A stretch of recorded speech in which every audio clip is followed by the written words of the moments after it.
I can be a man, be big and tough. For you, darling, that won't be enough. I would learn to move mountains, not learn to part the sea. Whatever you want, whatever you need, you're the light in the tunnel when I'm feeling gray. You're the sun peeking through on that cold winter day. And if I could change a thing, you know, nothing would be changed. 'Cause I love you so, and I'm glad you came. Hello. So I hope you guys enjoyed that chilled, relax video testing out the Kodak Ektar 100 recipe on the Fujifilm X-T30. I personally enjoyed this recipe. It isn't as good and characteristic as the last one we tested, which was the Portra 400. I really liked the way the Portra looked. This one looked great, but it was just lacking a few things for me personally, but I still did enjoy it. Let's go through some of the characteristics then that I found of this recipe and see how they panned out. So first things I noticed about this recipe, it had a lot less grain. Well, it says in the recipe to turn grain off altogether, right?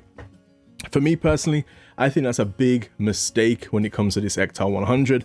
I feel like it still needs grain in it. Otherwise, it didn't really have that filmic quality that the Portra 400 had. I mean, it looked like film coming out the camera, which is quite crazy. Whereas this one, I don't know, it just kind of lacked it. And I think having that grain in there would have really pushed it a little bit further. And especially with the tonalities as well, this comes out a lot more cooler, right? Everything you shoot on this thing just seems a lot cooler than how it actually looks in real life.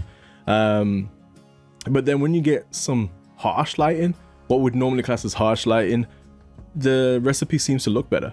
It's weird. Like take these for example, some of these houses here, like the harsh lighting on there just makes this look a lot more nicer than say half an hour earlier where we didn't really have the sun. And it just looked icy and cool. I know obviously it's blue hour to more of a warm and golden hour, but it really makes a difference. I've noticed the more sunlight you get going to this recipe, the better it kind of looks, and the harsher the better.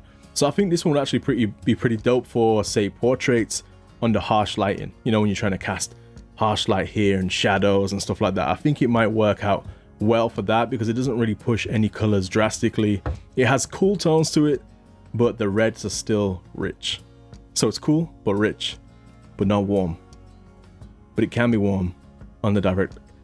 It's a weird one. So today's video was a little bit different, right? I went out with just one camera. I thought I'll film everything on the same camera I was taking pictures with, and I tried to make it look pretty similar. But let's go through some of the favorite shots, my favorite shots, sorry, of what I took out there in the field today. I mean, I love just walking through these hills. I love this kind of neighborhood feel.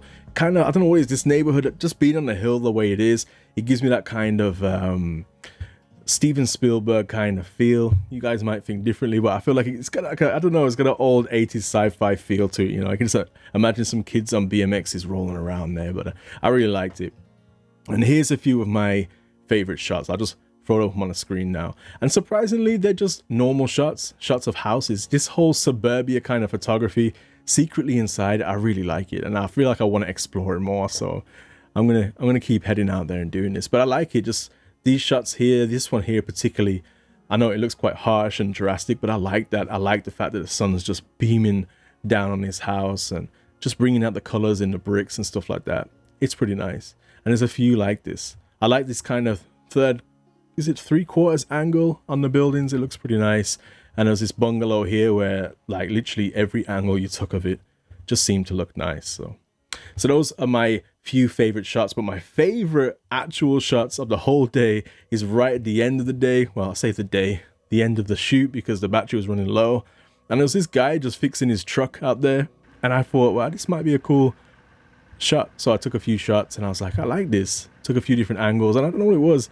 Just like listening to him working on his truck early in the morning, listening to a cold truck. It was nice. It was melancholic, and the images, I felt like they had that same kind of feel to them as well. So I really like that. And those are my favorite images that came out from today's shoot. Shortly after that, literally 3-4 minutes, my batteries decided to give up on me, and I only took 2 batteries out with me, Fuji Life, and it was really cold in the morning, so the batteries didn't last long at all.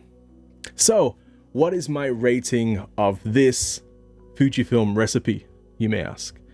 Last week we gave the portrait, I think around 8.5, I think, or something like that.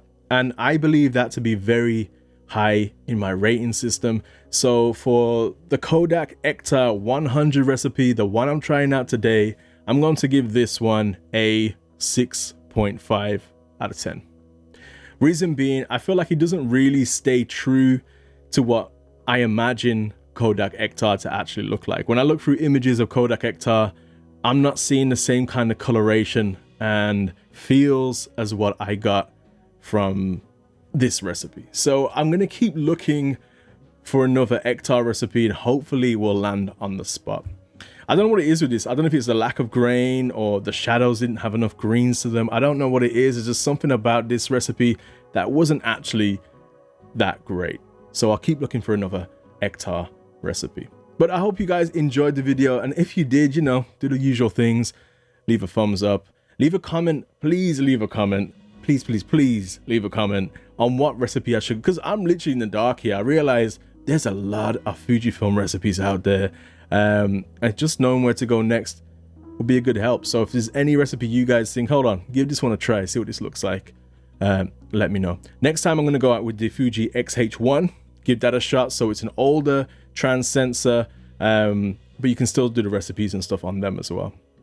So please do that. Feel free to do that. And if you haven't already, subscribe, because I know a lot of people don't subscribe, but just subscribe. There's going to be a lot more videos like these ones.